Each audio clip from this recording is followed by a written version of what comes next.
The Last Bell, a novel for the golden years. Harold Jensen was 72 years old, and every morning he made himself a single cup of coffee in the old drip pot his wife used to fuss over. The coffee wasn't as strong as she used to make it, but he told himself it was easier on his stomach that way. He lived alone now in the same small Midwestern town where he had been a high school history teacher for almost 4 decades. The brick ranch house sat at the edge of town, where the cornfields began. Out back was a garden he tried to keep up, though the weeds sometimes got ahead of him. Retirement had been quiet, but Harold found it both a comfort and a challenge. Without the ringing of classroom bells or the rhythm of the school year, days sometimes slipped into each other. Still, he kept busy with walks to the diner, phone calls with his grown children, and small acts of neighborliness. He was well liked in town, though sometimes he felt a little invisible. One spring morning, as he sat on his porch with his coffee and the local paper, Harold felt something stirring. An urge to look back, to take stock, and maybe, just maybe, to start something new. Middle memories and moments. The classroom years. Harold often found himself remembering the faces of students. Some had struggled to keep their eyes open during lectures on the Constitution, while others leaned forward, eager to learn.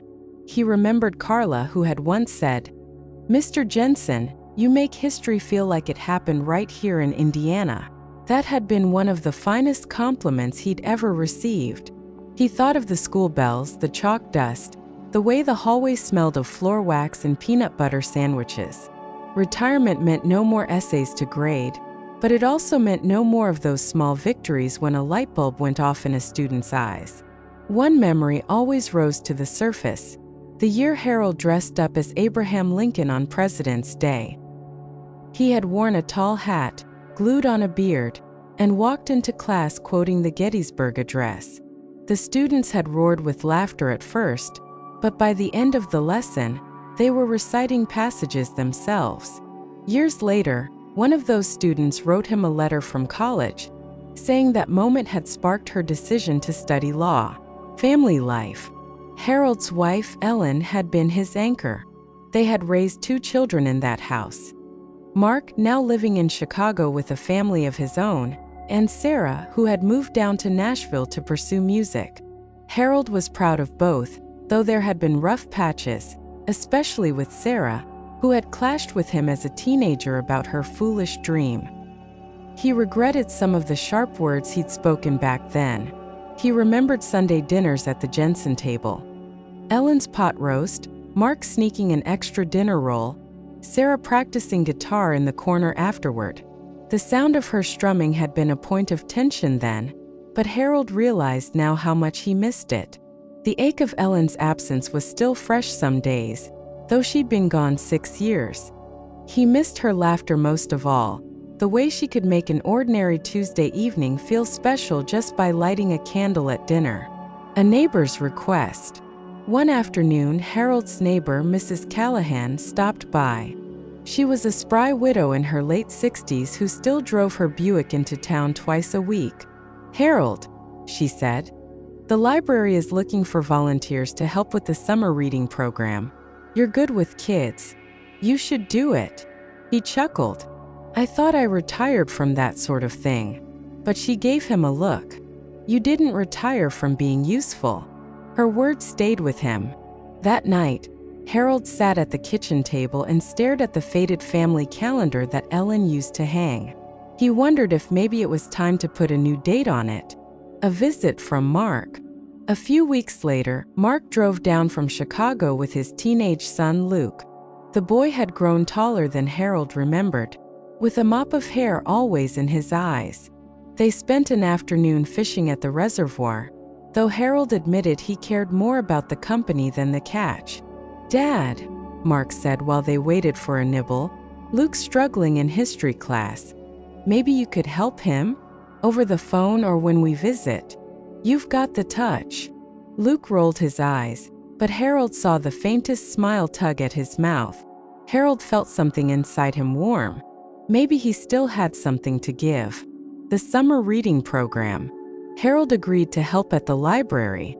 The first day he walked in, the smell of books wrapped around him like an old blanket.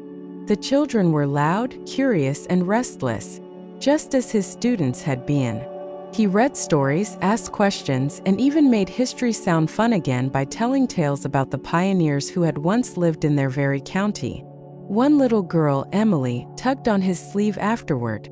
"Mr. Jensen, do you think I could be a teacher when I grow up?" Harold's eyes stung. "I think you could be anything you want, Emily." Chapter of Community. Word spread about Harold's storytelling, and soon the library asked him to host a weekly history hour. First, he thought nobody would come, but on the second week, the chairs were full. Children, parents, even a few retirees who missed the classroom buzz. Harold found himself dusting off old maps and bringing in photographs of the town from the 1950s. People lingered afterward, swapping their own memories. It reminded Harold of something Ellen once said: "History isn't just in books. It's in the way neighbors share stories over pie." Friendships in town. The diner on Main Street became a second home to Harold. Most mornings, he joined a loose circle of retirees at the counter. There was Gus, a former factory worker with a booming laugh, Pete, who had run the hardware store before handing it to his son, and Millie, a retired nurse who always brought crossword puzzles. "Morning, Professor," Gus said one day, tipping his cap.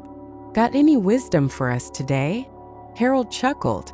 "Only that the coffee's stronger if you don't let Pete pour it." The table erupted in laughter. These small rituals filled Harold's days with warmth. They talked about everything from weather to grandchildren, sometimes sliding into deeper waters, regrets, aging, the aches no medicine seemed to cure. Harold realized that friendship in later years wasn't about grand adventures. It was about showing up, listening, and laughing together over eggs and toast. One afternoon, Millie pulled Harold aside. "You know, you've got a gift, Harold. When you talk, people lean in.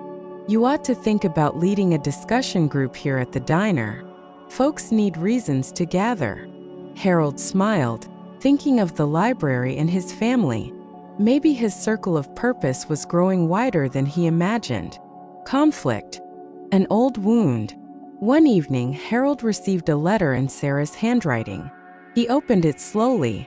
She was coming home for a visit after years of distance. Harold's heart pounded.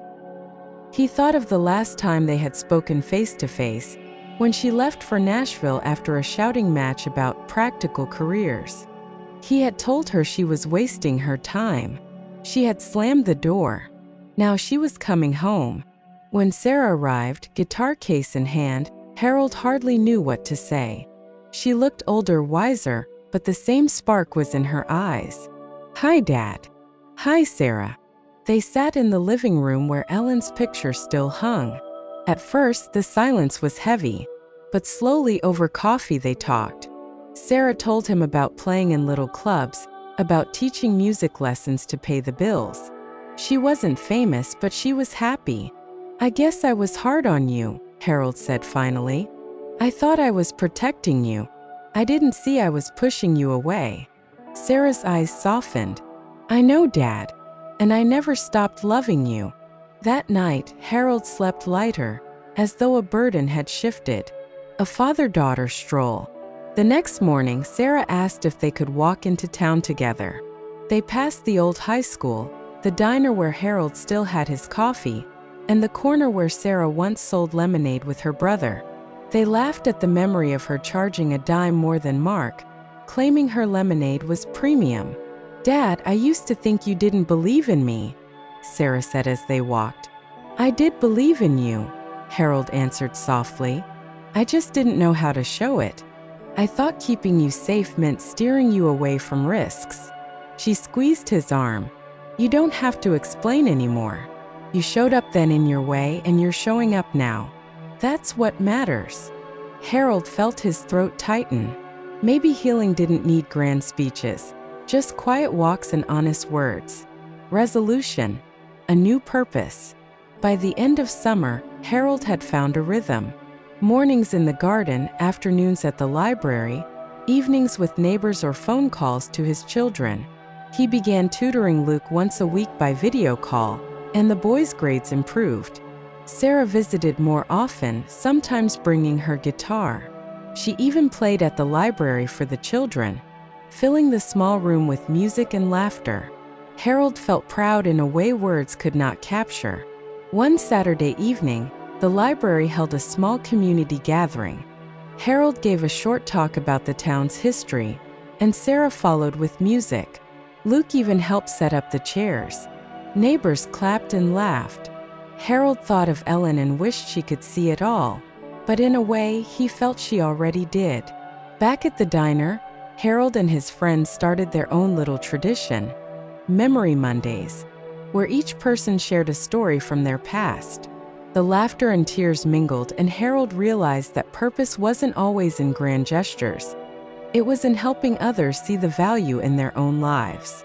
That night, Harold stood in the quiet library after everyone had gone.